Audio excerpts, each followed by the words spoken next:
Ojalá no fueras mi madre. La frase no fue un grito. Fue peor. Fue dicha con calma frente a todos, mientras la música seguía sonando como si nada. Por un segundo el aire se volvió espeso. Nadie rió. Nadie habló. Yo sentí como algo antiguo, algo que había sostenido durante años, se quebraba por dentro sin hacer ruido. No lloré. No discutí. Me puse de pie, lo miré a los ojos y respondí con una voz que no sabía que tenía. Entonces me iré. 30 minutos después, esa fiesta ya no existía.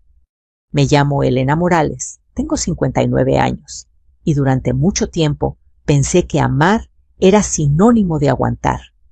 Esa noche, la casa de mi hijo estaba llena como pocas veces. Había flores blancas sobre las mesas copas, alineadas con cuidado, y un olor a comida recién hecha, que me recordó otras celebraciones, otras épocas. Daniel había querido algo elegante, pero sencillo. Yo me encargué de que así fuera. Llegué temprano, como siempre. Planchar manteles me calma. Es un trabajo que se hace en silencio con las manos sin tener que explicar nada. Acomodé las sillas, probé el sonido del proyector. Verifiqué que el video se viera bien desde cualquier ángulo. Nadie me supervisó.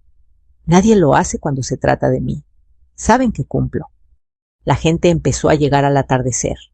Familiares que no veía desde hacía años, vecinos con camisas bien planchadas, compañeros de trabajo de Daniel que hablaban de proyectos de viajes de oportunidades. Escuché palabras como crecimiento, éxito, nuevo comienzo. Yo sonreía cuando cruzaban miradas conmigo. Algunas sonrisas eran sinceras, otras corteses. Aprendí hace tiempo a distinguirlas. Me senté al extremo de la mesa larga donde el ruido llega amortiguado y las conversaciones no piden respuesta. Desde ahí observé a Daniel moverse con seguridad, saludar, reír. Estaba orgulloso. No de mí, de sí mismo. Lo entendí sin resentimiento. Los hijos crecen. Eso es natural. Lo que no debería ser natural es volverse invisible en el proceso. Cuando alguien propuso un brindis, sentí una pequeña punzada de expectativa. Tal vez diría algo amable. Tal vez me miraría. Daniel tomó el micrófono. Agradeció a sus colegas, habló de decisiones difíciles de dejar atrás, lo que ya no sirve para avanzar. Varias cabezas asintieron. Yo bajé la mirada y acomodé la servilleta sobre mis piernas. Hay personas que te atan al pasado, añadió con una sonrisa ligera. Algunos rieron incómodos. Yo pensé que ahí terminaría. Me equivoqué. Daniel se inclinó hacia mí cuando los demás volvieron a sus platos. Su voz bajó, pero el micrófono estaba cerca, demasiado cerca. Ojalá no fueras mi madre. No fue un impulso. No fue una broma mal calculada. Fue una frase pensada, dicha sin temblor. La música siguió unos segundos más antes de que alguien bajara el volumen. Nadie sabía qué hacer con ese silencio. Yo sentí el peso de los años caer de golpe. Pensé en todas las mesas en las que me senté antes, la de la cocina pequeña, donde contaba monedas para completar la cena, la de plástico en el patio, cuando llovía dentro de la casa, la mesa donde prometí no fallar. Pensé en cuántas veces había callado para no incomodar. Todo eso pasó en un instante. Me puse de pie despacio, alicé mi blusa, respiré, lo miré a los ojos. Entonces me iré, dije. No levanté la voz, no añadí nada más. Caminé hacia la salida sin mirar atrás. Escuché una silla moverse, alguien decir mi nombre, otro pedir calma. No me detuve. Afuera, el aire nocturno me golpeó con fuerza. Olía a noche y a comida recién hecha. Crucé el portón y me senté en una banca frente a la casa. Desde ahí se escuchaba la música ahora más baja y el murmullo de voces que intentaban recomponerse. No quise escuchar con detalle. No hacía falta. Por primera vez en mucho tiempo, dejé de justificar. No pensé está cansado, no lo dijo en serio, yo exagero. Me permití sentir el cansancio acumulado, ese que no se quita durmiendo. Saqué el teléfono del bolso y miré la pantalla apagada. Había cosas guardadas ahí desde hacía meses, no por rencor, por claridad. No fue venganza pura lo que sentí en ese momento. Fue dolor que buscó voz. Fue cansancio que pidió respeto aunque doliera a todos. Antes de llegar a esa noche, había intentado hablar en privado. Había intentado callar. Había intentado entender. Nada cambió. Miré el reloj. No hice nada todavía. Dejé pasar el tiempo sin moverme. Dentro la fiesta seguía, pero ya no era la misma. Lo supe sin escucharla. Hay silencios que se sienten a través de las paredes. Pensé en mi madre, en lo que me enseñó sin discursos, que el respeto no se mendiga, que hay límites que también son amor. Me acomodé el abrigo y respiré hondo. No sabía exactamente qué pasaría después, pero sí sabía algo con certeza. No iba a volver a sentarme en una mesa donde me encogiera. El reloj avanzó. 30 minutos pueden ser muy largos cuando uno deja de huir de la verdad. No me alejé mucho después de salir por el portón. Me senté en una banca frente a la casa, donde la luz del alumbrado alcanzaba para ver mis manos, pero no para que nadie dentro reparara en mí. Ahí por primera vez en muchos años dejé de justificar. Recordé las mañanas en que Daniel era pequeño y yo salía de casa antes del amanecer. La ciudad aún dormía, yo no. Trabajaba 2 turnos, a veces 3, no por ambición, sino por necesidad. Cada vez que firmaba una hoja de asistencia, pensaba un poco más. Solo un poco más para la escuela, para los zapatos, para todo lo que yo no me permitía. Cuando Daniel enfermaba, yo no dormía. Cuando tenía miedo, yo estaba ahí. Me acostumbré a sostener desde atrás, a mantener todo en pie sin hacer ruido. Nunca lo llamé sacrificio. Lo llamé responsabilidad. Pero con los años, la responsabilidad se volvió costumbre y la costumbre invisibilidad. Daniel creció. Se volvió más alto que yo, más rápido, al hablar, más seguro al decidir. Me alegré por él. De verdad. También empecé a notar silencios nuevos entre nosotros. No eran silencios de enojo, sino de ausencia, decisiones que ya no me incluían, conversaciones que ocurrían sin mí. La primera vez que sentí claramente que había quedado fuera fue en una comida familiar. Un pariente me pidió opinión sobre algo pequeño. Daniel sonrió y dijo sin mala intención aparente: «Mamá ya no está muy al tanto de estas cosas». Algunos rieron, yo también, pero esa risa me pesó todo el camino de regreso a casa. Intenté hablarlo, no con reproches, no con gritos, solo frases sencillas. Preferiría que no hablaras así de mí. Me gustaría que me preguntaras antes. Daniel escuchaba, asentía y luego todo seguía igual.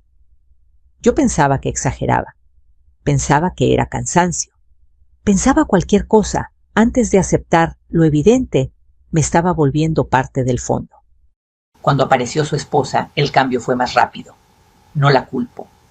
Cada quien defiende su espacio. Pero el mío se redujo aún más.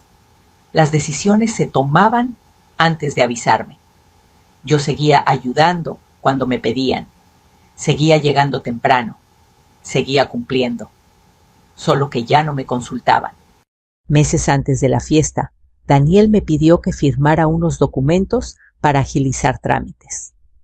Leí con más cuidado de lo habitual, no por desconfianza, sino porque había aprendido a no apresurarme. Pregunté. Respondió rápido, algo impaciente.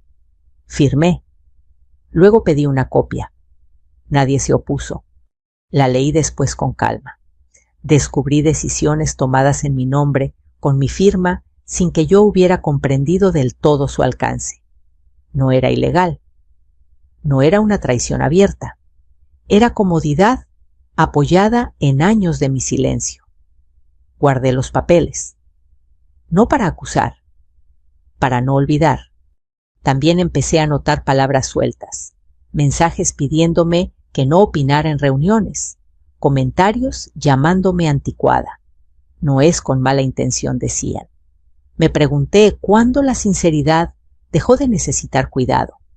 Cuando Daniel me pidió ayuda para organizar la fiesta, acepté casi automáticamente. Pero esta vez no fue inconsciente. Sabía lo que hacía. No planeé herir a nadie. Planeé que si algo se decía, se dijera donde no pudiera esconderse. Sentada en esa banca, entendí algo esencial. Había callado durante años, no solo por amor, sino por miedo a perderlo. Esa noche, después de escuchar aquella frase, comprendí que perderme a mí misma también mostraba un precio demasiado alto. No me levanté enseguida. Dejé que los recuerdos pasaran y se asentaran. Pensé en todas las veces que elegí la paz ajena sobre mi dignidad. Pensé en cómo enseñé a mi hijo a ser fuerte, pero no le enseñé lo suficiente a respetar límites. Cuando me puse de pie, no fue para vengarme, fue para no seguir desapareciendo. Dentro de la casa la música seguía sonando, pero yo sabía que algo ya había cambiado. Y por primera vez, acepté que no todo cambio es una pérdida. Hay verdades que una aprende a cargar sin nombrarlas. No porque no duelan, sino porque ponerles nombre cambia el peso. Sentada en esa banca, con la música filtrándose desde la casa, entendí que había llegado el momento de dejar de cargar sola. No todo empezó con documentos ni con grabaciones. Empezó con sensaciones, una frase que se repetía, una mirada que se evitaba, una decisión tomada por tu bien sin preguntarte. Durante años, pensé que era el precio natural de ser madre. Esa noche entendí que también era el precio de no poner límites. Meses antes de la fiesta, cuando Daniel me pidió ayuda con los preparativos, acepté con la misma calma de siempre. Elegí flores sobrias. Acomodé mesas, probé el proyector. Nadie sospechó nada. Nadie sospecha de una madre que ayuda. Yo tampoco anuncié nada. No porque ocultara una bomba, sino porque todavía estaba ordenando lo que ya existía.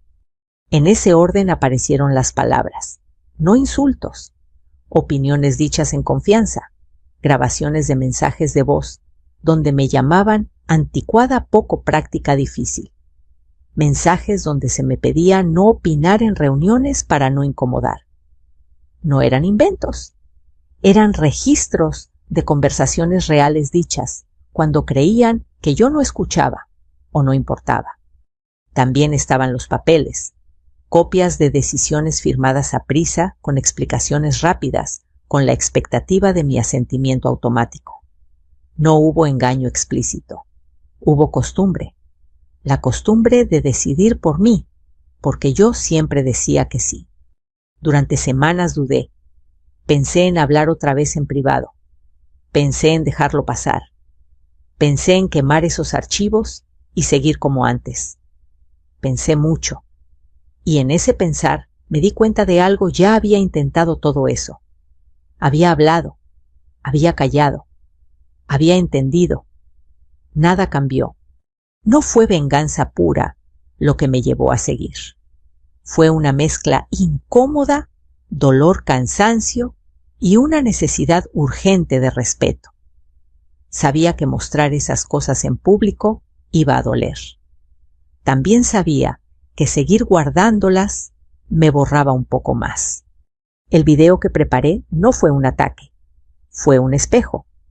Empezaba como todos esperaban: fotos familiares, momentos felices, una música suave que invitaba a la nostalgia. Luego, sin efectos dramáticos, llegaba el silencio.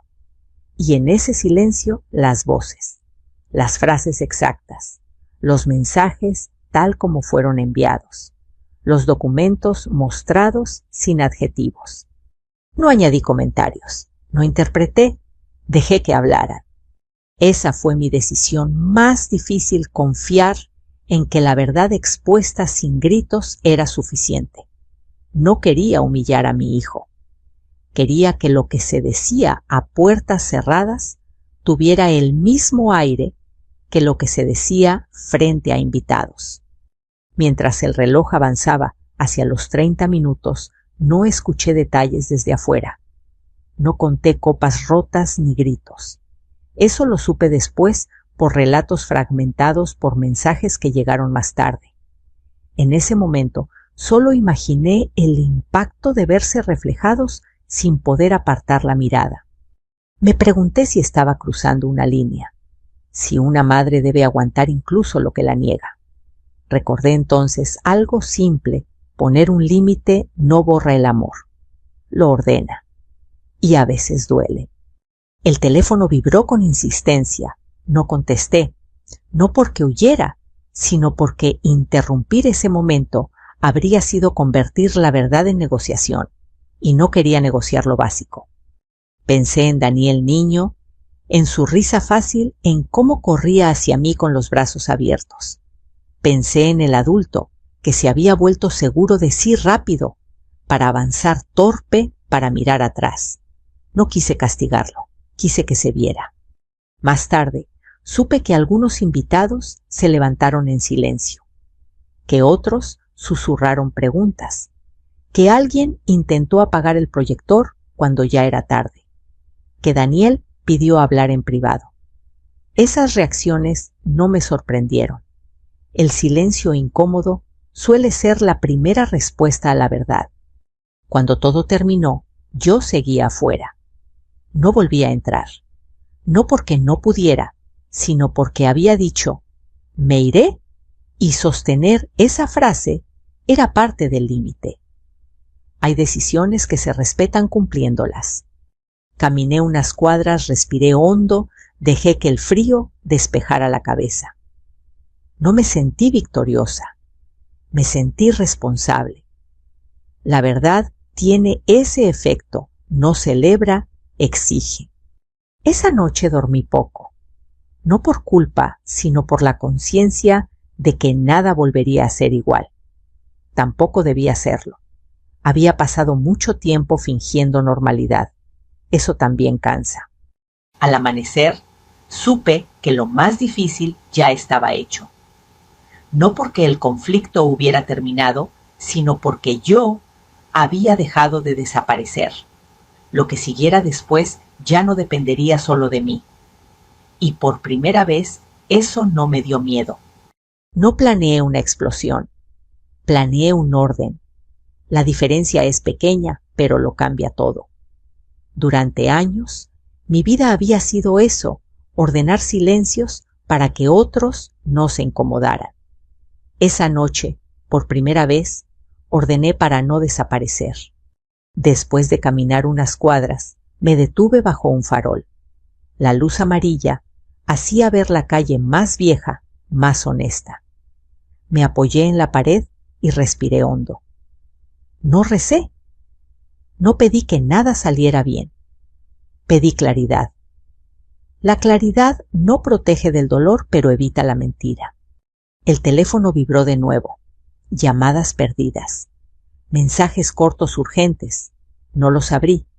Sabía que si lo hacía, el impulso de explicar regresaría. Y explicar en ese punto habría sido ceder el límite. No era el momento de negociar lo básico. Pensé en el video, en cómo había decidido cada pausa. No por dramatismo, sino por respeto. Las imágenes iniciales eran las que todos esperaban ver: bodas, cumpleaños, sonrisas antiguas. Las había elegido porque eran reales. La verdad no empieza negando lo bueno. Empieza reconociéndolo. Luego venía el silencio. Y después las voces. Las palabras exactas sin adjetivos añadidos. Los mensajes en pantalla tal como fueron enviados. Los documentos mostrados con fechas claras. Nada más. Mientras esperaba, entendí algo que me había costado años aceptar: el daño no siempre llega con gritos. A veces llega envuelto en eficiencia, en bromas suaves, en decisiones por tu bien. A veces se llama progreso, y una aprende a sonreír para no estorbar. El tiempo pasó sin prisa. No conté minutos. Me limité a estar. Más tarde supe que dentro alguien pidió bajar la música, que el proyector siguió encendido, aunque a algunos les temblaran las manos, que hubo una pausa larga, incómoda, esa que nadie sabe cómo romper. Me lo contaron después. En ese momento yo solo imaginé la escena, y fue suficiente. El teléfono vibró con un mensaje más largo.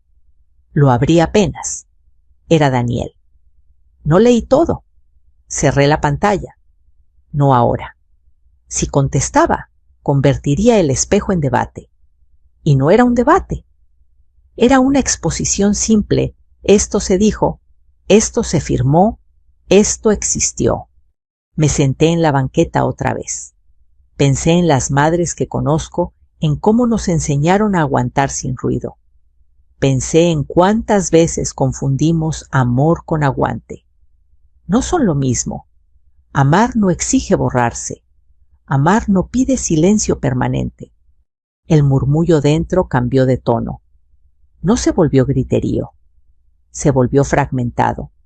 Voces que preguntan otras, que intentan ordenar pasos que se alejan. Imaginé a algunos invitados tomando sus abrigos, a otros quedándose por curiosidad, a alguien mirando el reloj. Imaginé a Daniel buscando una explicación que no sonara a excusa. No hay explicación que borre una frase dicha con calma. La noche avanzaba.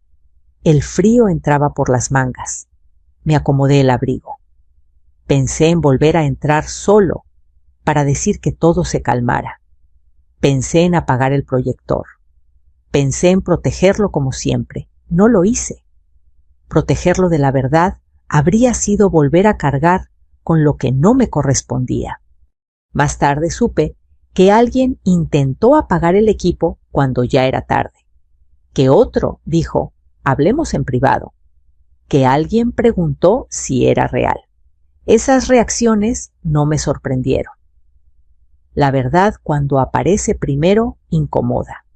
Luego, ordena. Caminé hasta la esquina y miré el cielo. Pocas estrellas, demasiada luz. Pensé en mi madre otra vez, no como recuerdo recurrente, sino como enseñanza simple. La dignidad no hace ruido. Se sostiene. A veces en silencio, a veces caminando. El teléfono vibró con una llamada. Contesté sin hablar. Escuché respiración agitada. Mamá, dijo Daniel, con una voz que no reconocí. No respondí. Dejé que el silencio hiciera su parte. El silencio también enseña cuando no se usa para castigar, sino para sostener un límite. Colgué sin decir palabra. No regresé a la casa. No esa noche. Hay decisiones que se honran cumpliéndolas hasta el final. Seguí caminando, dejando atrás la música, que ya no sonaba, la casa que ya no celebraba. La fiesta había terminado sin aplausos, con preguntas. Más tarde, cuando todo se calmó, me contaron que algunos se fueron sin despedirse, que otros se quedaron hablando en voz baja, que nadie pidió el brindis final, que el ambiente se volvió pesado como si el aire hubiera cambiado de densidad. Eso es más real que el caos. En las familias, el silencio pesa más que el grito. Esa noche dormí poco, no por culpa, por la certeza de que no había vuelta atrás, tampoco había derrota. Había un antes y un después, y yo estaba por primera vez en mucho tiempo del lado de mí misma. Al amanecer con el cuerpo cansado y la mente clara, supe que lo más difícil ya había pasado. No porque el conflicto se hubiera resuelto, sino porque había dejado de esconderme. Lo que viniera después exigiría conversaciones, tiempo, cambios. No todos ocurrirían, pero ya no dependerían de mi silencio. La verdad había respirado. Ahora tocaba ver quién estaba dispuesto a respirar con ella. No volví a entrar, pero tampoco me fui lejos. Caminé sin prisa por la calle lateral y me detuve donde la luz era más suave. El teléfono vibró varias veces. No contesté. No por orgullo, sino porque el primer impacto necesitaba ocurrir sin mi intervención. 30 minutos después de que me fui la fiesta, ya no era una fiesta. Eso lo supe más tarde por voces distintas que coincidían en lo mismo. El ambiente se volvió pesado. Las risas se apagaron. Las conversaciones se quebraron en susurros. No hubo gritos generalizados ni escenas exageradas. Hubo algo peor para una familia, un silencio incómodo que nadie sabía cómo romper. Alguien me contó que cuando el video terminó, nadie aplaudió, que un par de invitados se levantaron en silencio, tomaron sus abrigos y se fueron sin despedirse, que otros se quedaron sentados mirando la mesa como si buscaran una frase correcta que no existía, que alguien preguntó si aquello era verdad y que Daniel tardó demasiado en responder. Supe también que intentó explicar, no negar, sino ordenar el relato. Dijo que eran malentendidos, que las frases estaban fuera de contexto, que los documentos eran trámites normales. Nadie lo interrumpió. Eso fue lo más duro. Cuando no hay interrupciones, no hay defensa que alcance. Más tarde, alguien intentó apagar el proyector cuando ya no tenía sentido. El daño no estaba en la pantalla, sino en el aire. El video no gritaba. Había dejado preguntas abiertas. Y las preguntas, cuando aparecen en público, no se guardan en un cajón. El teléfono volvió a vibrar. Esta vez atendí sin hablar. Escuché respiración agitada. Mamá, dijo Daniel, con una voz que no reconocí. No respondí. Dejé que el silencio hiciera su parte. No era castigo. Era coherencia. Colgué despacio. Caminé unas cuadras más. El frío ayudó a ordenar la cabeza. Pensé en la palabra pánico. No fue pánico total, fue desorientación. Fue la pérdida del guión. Fue darse cuenta de que la versión cómoda ya no alcanzaba para sostener la noche. Horas después, cuando todo se calmó, llegaron los mensajes. No los leí todos. Leí fragmentos.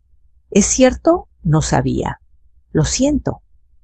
¿Por qué así no respondí? No era el momento de explicar intenciones. Lo dicho ya estaba dicho. A la mañana siguiente desperté temprano. Preparé café. Encendí el teléfono. Leí un mensaje de Daniel, tenemos que hablar. No había disculpa, no había reproche, solo esa frase. Hablar después. Siempre después. Salí a caminar. La ciudad seguía su ritmo. Pensé en cómo los conflictos familiares parecen enormes por dentro y diminutos por fuera. Nadie en la calle sabía quién era yo ni lo que había pasado la noche anterior. Eso me alivió. La identidad no se reduce a una escena. Supe por una tía que la casa se había vaciado rápido, que la música no volvió a subir, que nadie pidió el brindis final, que algunos se quedaron discutiendo en voz baja. Nada espectacular, nada cinematográfico, solo la incomodidad de lo que no se puede desoír. Por la tarde, Daniel llamó otra vez. Contesté. Habló rápido con frases cortas. Dijo que se había salido de control. Dije con calma. Dijiste lo que pensabas. Eso no se sale de control. Eso existe. Hubo silencio. Colgamos sin acuerdo. No sentí triunfo. Sentí responsabilidad. La verdad tiene ese efecto. No celebra, exige. Exige tiempo, conversaciones difíciles, cambios que no siempre llegan. Exige aceptar que algunas relaciones se enfrían, que algunas miradas cambian. Ese es el costo. Esa noche escribí en una libreta una sola frase: no dejé de ser madre. Dejé de ser invisible. La subrayé y cerré la libreta. Dormí poco, pero dormí sin esa presión vieja en el pecho. 30 minutos después de que me fui a la fiesta, terminó. No con aplausos, sino con preguntas. Y las preguntas, una vez abiertas, no se cierran solas. El día después no trajo calma. Trajo consecuencias. No llegaron todas juntas ni con un ruido claro. Llegaron como llegan, las cosas que de verdad importan despacio, acumulándose, obligando a mirar de frente. Me quedé unos días en casa de una amiga. No hizo preguntas. Me ofreció café, una habitación ordenada y silencio. Agradecí ese silencio más que cualquier consejo. Encendí el teléfono por ratos, lo apagué por otros. No tenía prisa por administrar reacciones. Los mensajes empezaron a dibujar un mapa claro. Algunos familiares escribieron para preguntar si era cierto. Otros para decir que esas cosas se arreglan en privado. Un par de personas que apenas conocía me enviaron notas breves de apoyo. No respondí de inmediato. No quería convertirme en vocera de mi propia herida. Daniel llamó varias veces. No siempre contesté. Cuando lo hice, escuché más de lo que hablé. Había vergüenza, enojo, miedo. También había una necesidad urgente de volver a cerrar lo que se había abierto. Lo entendí. La apertura incomoda. Pero no prometí nada. Esto nos está afectando a todos, dijo en una de esas llamadas. A mí también, respondí, desde hace años. No discutimos, colgamos. Con el paso de los días, supe que algunas invitaciones se habían enfriado, que ciertos comentarios empezaron a circular en voz baja, que alguien había dejado de llamar. Eso es real. Cuando la verdad incomoda, no todos se quedan. Acepté ese costo sin dramatizarlo. No era una victoria, era una consecuencia. También supe que Daniel tuvo conversaciones difíciles en el trabajo con amigos con su esposa. No lo supe por chismes, sino porque él mismo lo mencionó con frases cortas, sin adornos. No le ofrecí soluciones. No era mi papel arreglar lo que yo no había roto. En medio de todo eso, algo distinto empezó a aparecer. Pequeño, discreto. Gente que antes no me miraba a los ojos empezó a hacerlo. Un pariente me llamó para preguntarme cómo estaba, no qué había pasado. Una vecina me dijo: gracias por decir lo que muchos callamos. No respondí con discursos. Dije gracias y seguí. Yo también cambié. Dejé de anticipar. Dejé de explicar de más.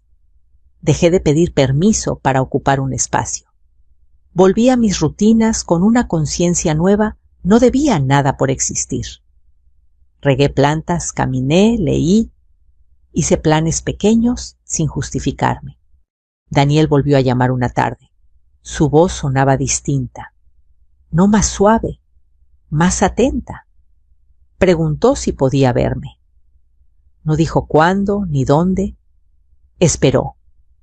Le pedí unos días, no como castigo, como cuidado. Cuando finalmente acepté, propuse un café sencillo, lejos de la casa y de los recuerdos. Llegó antes. Se levantó cuando me vio. No intentó abrazarme. Se sentó y guardó silencio. Ese gesto mínimo me dijo más que cualquier disculpa ensayada. Habló. Dijo que estaba avergonzado. Dijo que no midió sus palabras. Dijo que no pensó en las consecuencias. Escuché. Luego hablé yo sin levantar la voz. No te debo amor. Me debías respeto. Asintió. No discutió. No prometí nada. No cerré puertas. Tampoco las abrí. Salimos del café sin acuerdos grandilocuentes, con algo más valioso, un marco. En las semanas siguientes aparecieron gestos pequeños, no mensajes largos, acciones. Daniel preguntó antes de decidir algo mínimo. Corrigió a alguien cuando me llamó anticuada en broma. Un día apareció en mi casa con una bolsa de pan. No habló mucho, preguntó si podía sentarse. Eso fue nuevo.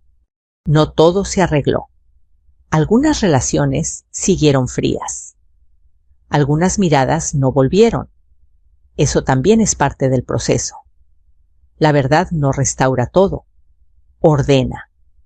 Y ordenar implica aceptar pérdidas. Yo seguí con mi vida, sin discursos, sin explicaciones públicas, con límites claros. Aprendí que el respeto no se negocia después de perderse. Se reconstruye con tiempo y coherencia. Y que a veces la forma más honesta de amar es no cubrir más el ruido. Cuando pienso en aquella noche, no me veo caminando hacia la salida.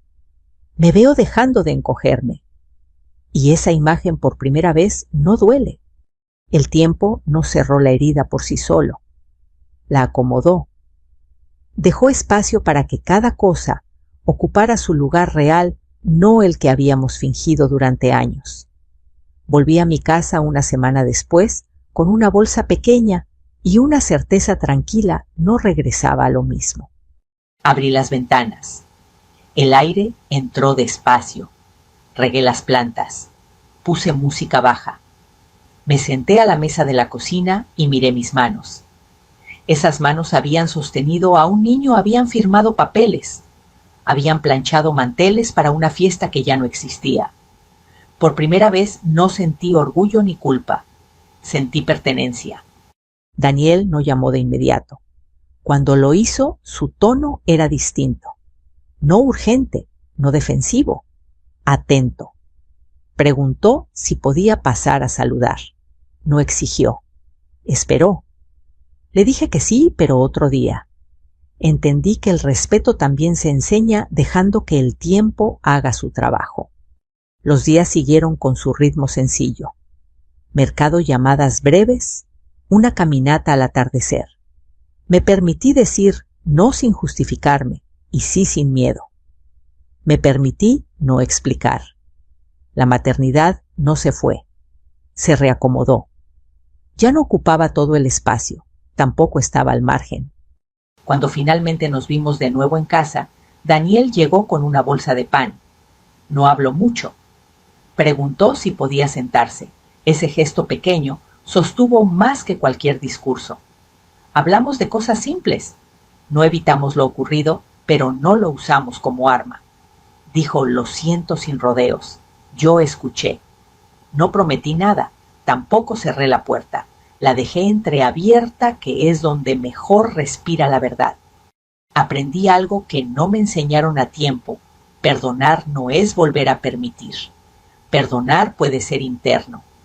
Permitir es una decisión compartida, y las decisiones compartidas necesitan coherencia, hechos, paciencia, silencios bien puestos. No todo terminó bien.